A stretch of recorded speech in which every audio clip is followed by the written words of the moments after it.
आज पूरे विश्व भर में कई देश अंतरिक्ष में अपना दबदबा बना पाए हैं, लेकिन इसकी शुरुआत कहां से हुई? 1955 में अमेरिका ने अनाउंस किया कि वे खुद का आर्टिफिशियल सैटेलाइट लॉन्च करने वाले हैं।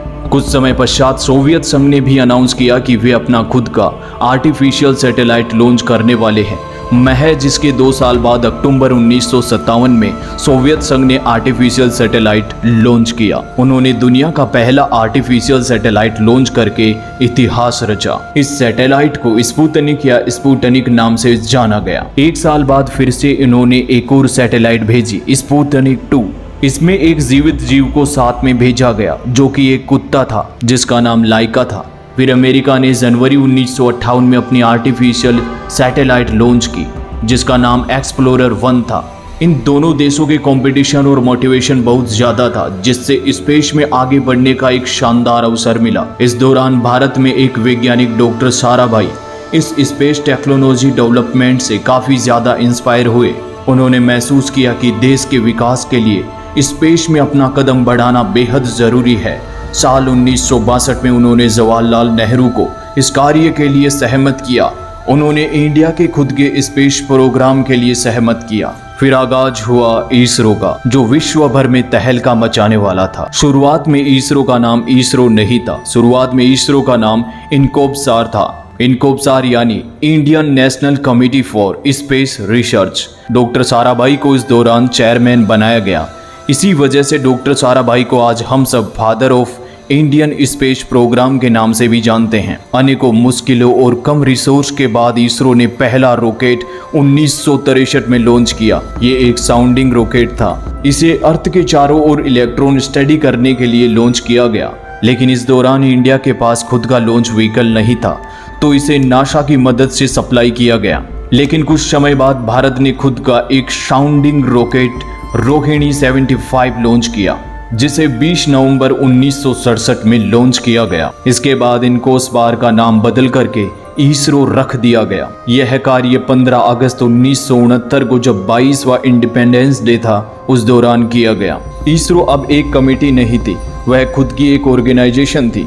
डॉक्टर साराभाई की देखरेख में भारत की पहली आर्टिफिशियल सैटेलाइट 1975 में लॉन्च की गई, जिसका नाम आर्यभट्ट रखा गया। लेकिन डॉक्टर साराभाई का देहांत 1971 में ही हो जाता है और इस आर्यभट्ट की सफलता में वो शामिल नहीं हो सके। इसके बाद इसरो का चेयरमैन सतीश धवन को बनाया गया। कुछ समय पश्चात ही 1980 में इंडिया ने खुद का सैटेलाइट लॉन्च व्हीकल तैयार किया, जो एक बहुत ही बड़ी सफलता थी। भारत का पहला सैटेलाइट लॉन्च व्हीकल था SLV-3 यानी सैटेलाइट लॉन्च व्हीकल 3, जिसका इस्तेमाल पहली बार रोहिणी सैटेलाइट को पृथ्वी की कक्षा में भेजने के लिए किया गया। इसके बाद इसरो अनेक सैटेलाइट व्हीकल बनाता चला गया, जैसे ASLV यानी augmented satellite launch vehicle, PSLV polar satellite launch vehicle, GSLV geosynchronous satellite launch vehicle. Bharat ने नासा की मदद से इनसैट सैटेलाइट को पृथ्वी की कक्षा में लॉन्च किया। इनसैट यानी कि इंडियन नेशनल सैटेलाइट सिस्टम। इसका मकसद था रेडियो तरंगों की मदद से कम्युनिकेशन करना, जिसकी वजह से इंडिया में टीवी टेलीकास्टिंग की गई, वेदर टेलीकास्टिंग की गई। अब एक और भारत को गर्व महसूस कराने वाला कदम रखा गया। अप्रैल 1984 में राकेश शर्मा पहले ऐसे इंडियन सिटीजन बनते हैं जो स्पेस में जाते हैं। ये सोवियत संघ की सोयूज T-11 रॉकेट से स्पेस में गए, जो 8 दिन तक स्पेस में रहे, और ये ऐसा करने वाले भारत के पहले सिटीजन बन जाते हैं। और अब होती है धमाकेदार एंट्री।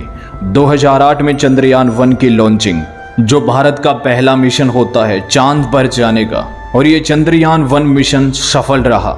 इसरो के ऐसे महत्वपूर्ण प्रयोग जो आज पूरी दुनिया भर में वाहवाही का कारण बने हैं। आज इसरो पूरी देश दुनिया में जाना जाता है। अगर आपने इस वीडियो को अभी तक लाइक नहीं किया है तो लाइक कर दीजिए। अगर आप इस वीडियो के साथ में नए जुड़े हैं तो आप चैनल को सब्सक्राइब करना बिल्कुल मत भूलना।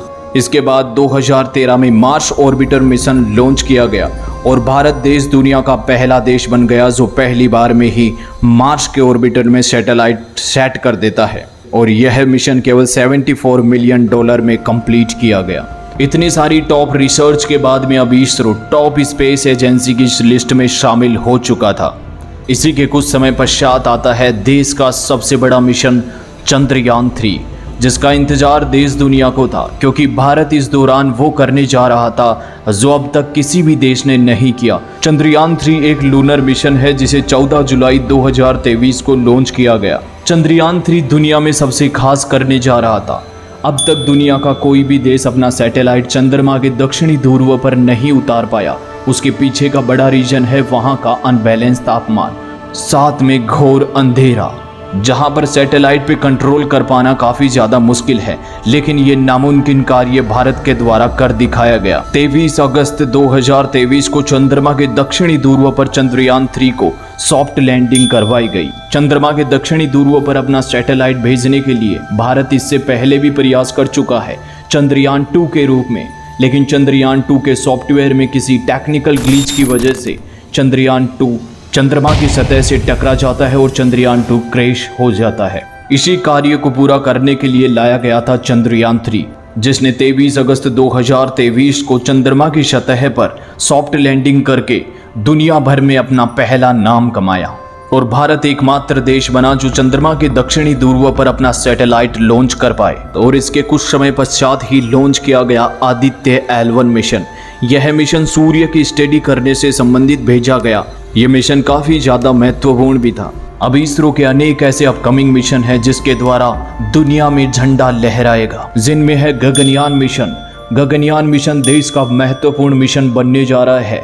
देश के इतिहास में पहला मिशन होगा जो मैनेड मिशन होगा, जिसमें इंसानों को स्पेस में भेजा जाएगा, जिसमें 3 लोगों के क्रू को स्पेस में भेजा जाएगा, जो कि 5 से 7 दिन तक पृथ्वी के 400 किलोमीटर दूर पृथ्वी के लोअर ऑर्बिटर में चक्कर लगाएंगे, जिसका बजट केवल 9,000 करोड़ रुपए रखा गया है। इस गगनयान मिशन के लिए सारा कार्य इंडिया के द्वारा ही किया गया है, परंतु स्पेस सूट और स्पेस क्रू को दी जाने वाली ट्रेनिंग अन्य देश रशिया से लिया गया है और इस ट्रेनिंग की शुरुआत बहुत पहले से हो चुकी है। लगभग सारी तैयारियां हो चुकी हैं।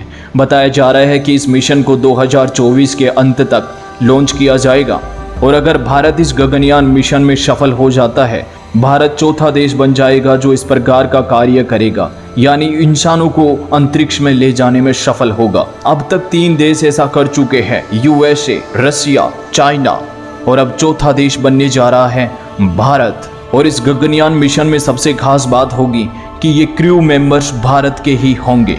इसके अलावा भारत के अपकमिंग मिशन शुक्रयान फर्स्ट, जो कि एक वीनस मिशन है, इसी के साथ लूनार पोलर एक्सप्लोरेशन मिशन, जो कि जापानीज एरोस्पेस एजेंसी के साथ मिलकर के लॉन्च किया जाएगा।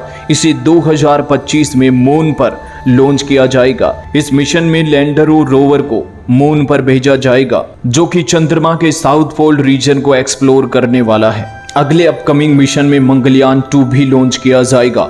इसी के साथ इसरो का बड़ा प्लान है 2030 तक खुद का स्पेस स्टेशन बनाने का, और इसका कार्य बहुत पहले से शुरू कर दिया गया। इसरो के ऐसे अनेक अपकमिंग मिशन हैं जो भारत का नाम पूरी देश दुनिया में गुंजाने वाले हैं।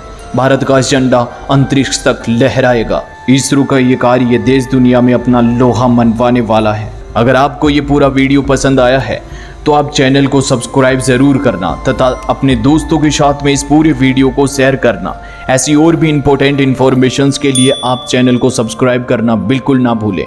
मिलते हैं ऐसे ही महत्वपूर्ण वीडियो के साथ। धन्यवाद।